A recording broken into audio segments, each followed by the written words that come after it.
बेचने वाली चुड़ैल। एक बार की बात है, जादूपुर नाम के एक गांव में करतब दिखाती एक औरत एक रेड्डी के लिए गांव में आती है। आइए आइए मेहरबान कदरदान, खाइए रोहड़ा के ताजे ताजे केले। कभी खाए नहीं होंगे ऐसे केले, पीले पीले केले खाइए। ये कहकर रोहड़ा हाथों में 4 केले लिए उन्हें सर्कल में जोर जोर से हवा में उछालती हुई करतब दिखाती है, जिसे देखकर आसपास के सारे बच्चे अपने अपने मम्मी पापा से उस औरत के पास जाने की जिद करने लग जाते हैं। पापा, ऐसा तो सर्कस में बॉल से होता है ना, ये आंटी तो केले से कर रही है। चलिए ना पापा, देखते हैं। रोहड़ा एक पतली सी तार पर चलती हुई केलों से करतब दिखाती है। आते जाते सभी लोग बाहर रुककर उसके करतब देखते हैं और वाह वाही करते नहीं थकते। जैसे ही एक आदमी पास आकर उसे पैसे देने लग जाता है, तब वो कहती है, अरे नहीं नहीं साहब, मैं करतब तो बच्चों के मन को बहलाने के लिए करती हूँ। धंधा तो मेरा केले का है। पीछे देखो मेरी रिड्डी, जो भी मेरे केले खाएगा मेरी तरह चुस्त दुरुस्त और तंदुरुस्त हो जाएगा। पता चलता है क्या कि मेरी उम्र 55 की है। अरे पर ऐसे ठंड के मौसम में कोई केला क्यों खाएगा? ये ऐसे वैसे केले नहीं है साहब, ये शरीर में गर्मी देते हैं। ठंड को दूर भगाए जो भी रोहिणा के केले खाए। पापा, अगर मुझे केले नहीं मिले तो मैं घर नहीं जाऊंगी। तभी उसके पापा कहते हैं कि बेटा, केले ठंड में कभी गर्मी नहीं देते। ये सब कहने की बातें हैं, सामान बेचने का तरीका है इनका। पर पिंकी नहीं मानती। मैं केले खाऊंगी। पिंकी की जिद के आगे नत्थू हार जाता है और उसे केले खरीद कर दे देता है। पिंकी खुश होकर केले घर ले आकर खाती है। अब मैं भी करतब करूंगी, कितना मजा आएगा। जादुई केले। पिंकी पहला केला खत्म भी नहीं करती कि वो बेहोश हो जाती है। दूसरे केले से एक काला धुआं आता है और रोहड़ा चुड़ैल बनकर बाहर निकल आती है। मेरे भूतिया केले बच्चे न खाए, ऐसा हो ही नहीं सकता। जादूपुर वालों, कब तक बचोगे?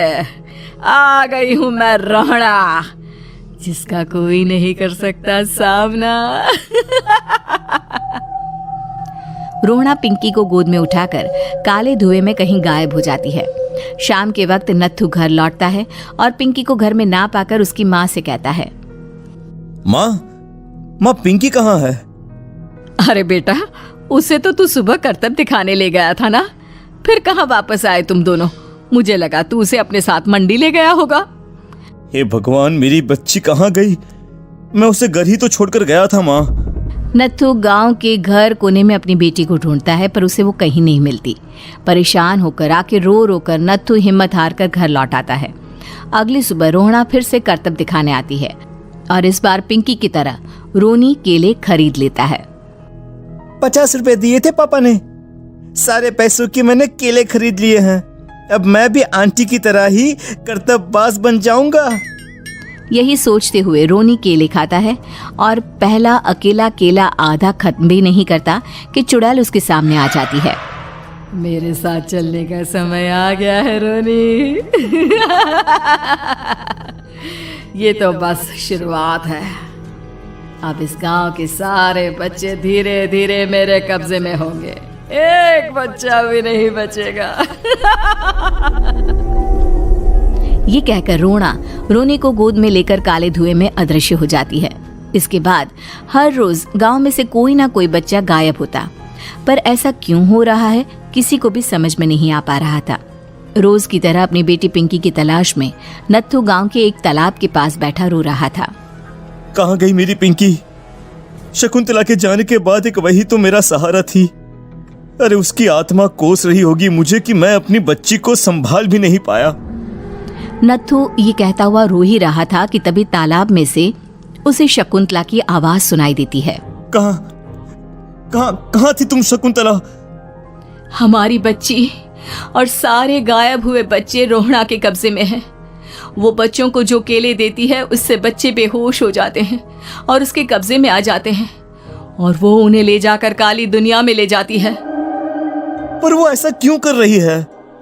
ये मैं नहीं जानती, पर उस दुनिया का रास्ता मैं आपको बता सकती हूँ। जहाँ ये नदी खत्म होती है वहाँ एक केले का पेड़ है, उसके नीचे एक दरवाजा है, वहीं से रास्ता जाता है उस दुनिया का। ये कहकर शकुंतला की आत्मा गायब हो जाती है। गांव के सभी लोग झुंड बनाकर उसी रास्ते से काली दुनिया में चले जाते हैं और वहां देखते हैं कि सारे बच्चे वहां काम कर रहे थे। पापा मुझे ले चलो यहाँ से। पापा पापा। सभी बच्चे अपने मम्मी पापा से लिपट जाते हैं। तो तुम लोग यहाँ तक आ गए? क्यों हमारे बच्चों को पकड़ लिया तूने? तुझे शिकार ही बनाना है तो ले, हम सब आ गए हैं, हमें खा ले। नहीं, मुझे बच्चे चाहिए, मेरे बच्चे के बदले तुम लोगों के बच्चे। क्या मतलब? मैं इसी गांव में रहने वाली एक औरत थी। केले की चोरी के इल्जाम में मेरे बेटे को गांव वालों ने इतना मारा कि वो मर गया। उसी दिन मैंने ठान लिया कि गांव वालों का भी वही हाल करूंगी। कुछ दिन बाद बेटे के चले जाने के दुख में मैं भी मर गई और मेरी भटकती आत्मा एक चुड़ैल बन गई। और फिर मैंने बदला लिया तुम सबके बच्चे छीनकर। बर्दाश्त नहीं कर पाए ना, सोचो मुझ पर क्या बीती होगी। हमें माफ कर दो रोना, पता नहीं ये किसकी गलती थी पर हम सभी माफी मांगते हैं। हमारी खुशियां लौटा दो, तुम भी तो एक माँ हो। गांव वालों की बात सुनकर रोना का मन पिघल जाता है और वो बच्चों को छोड़ देती है। उसके बाद काली दुनिया बच्चों के लिए जादुई दुनिया बन जाती है। अब कोई भी कभी भी वहां आ जा सकता था।